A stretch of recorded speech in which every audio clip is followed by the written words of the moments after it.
दोस्तों कहते हैं ना, नदियों को रास्ता दिखाना नहीं पड़ता, वे अपना रास्ता खुद ब खुद बना लेती है।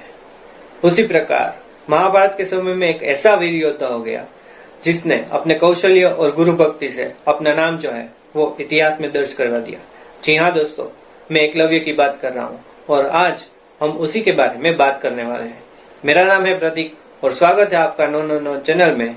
और बिना टाइम वेस्ट किए हुए लेट्स गेट स्टार्टेड।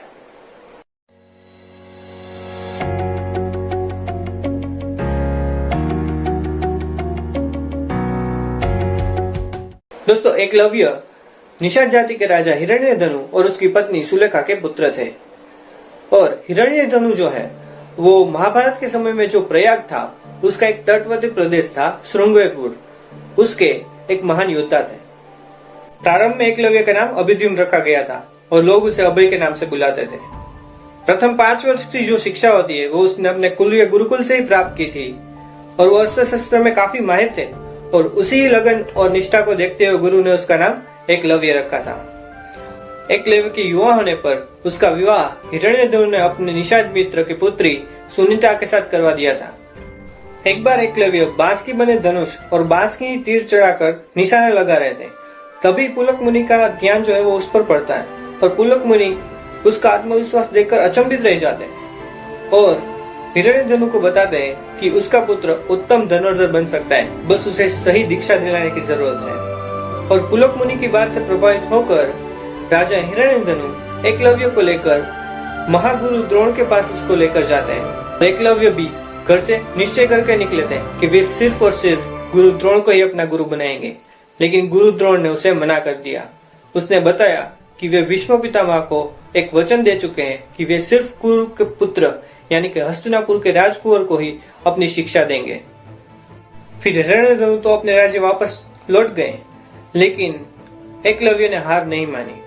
गुरु के मना करने के बावजूद वे गुरु द्रोण के सेवक के रूप में वहां पर रह गए और द्रोणाचार्य ने उसे रहने के लिए झोपड़ी भी दिलवा दी। और एकलव्य का काम सिर्फ इतना था कि जब सभी राजकुंवर बाण विद्या का अभ्यास करके वापस आ जाएं, तब वे सभी बाण जो है वो अपने तरकश में रख दे।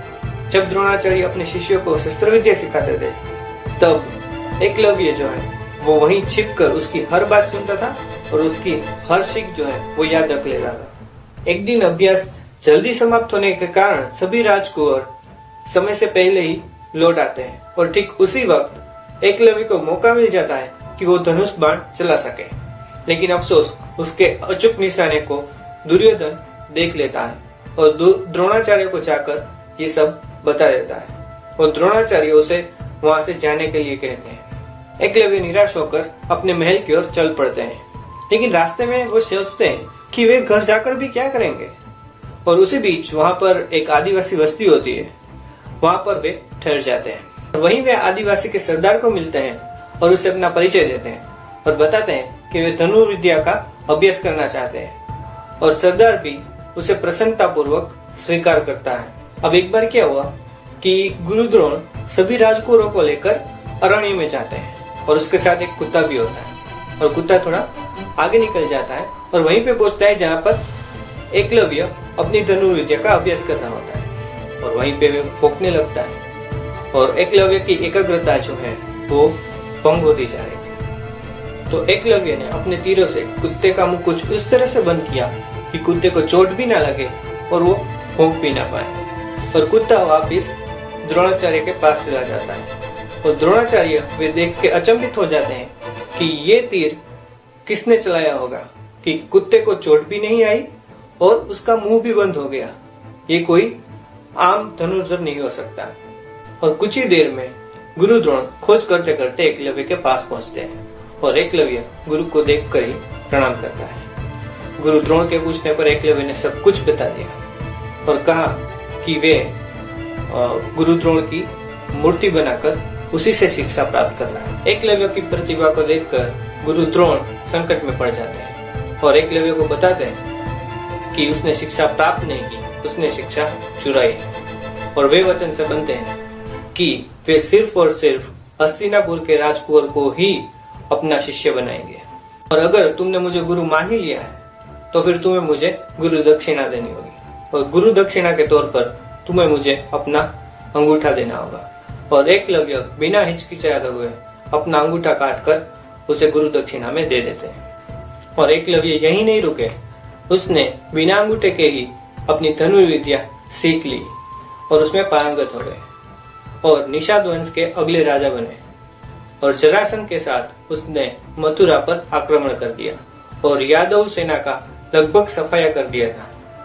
यादव वंश में हाहाकार मच गया होता है और वहीं श्री कृष्ण आते हैं और एकलव्य को सिर्फ 4 उंगली से धनुष चलाकर देखते हुए श्री कृष्ण को यकीन ही नहीं होता, क्योंकि एकलव्य अकेला ही यादव वंश योद्धाओं को रोकने में सक्षम था।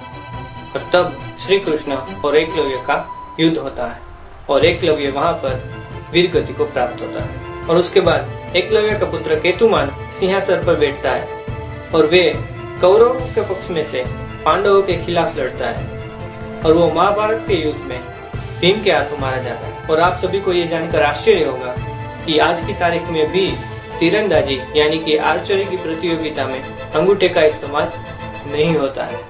तो बस फिलहाल वीडियो में इतना ही। अगर आपको ये वीडियो पसंद आया हो तो प्लीज इसे लाइक कीजिए और शेयर कीजिए और कोई सुझाव हो तो कमेंट बॉक्स में लिख दीजिए। और अगर आपने अभी तक ये चैनल को सब्सक्राइब नहीं किया तो सब्सक्राइब भी कर लीजिए। मैं ऐसे ही इंटरेस्टिंग वीडियोस आपके लिए लेकर आता रहूंगा। तब तक के लिए गुड बाय, जय हिंद।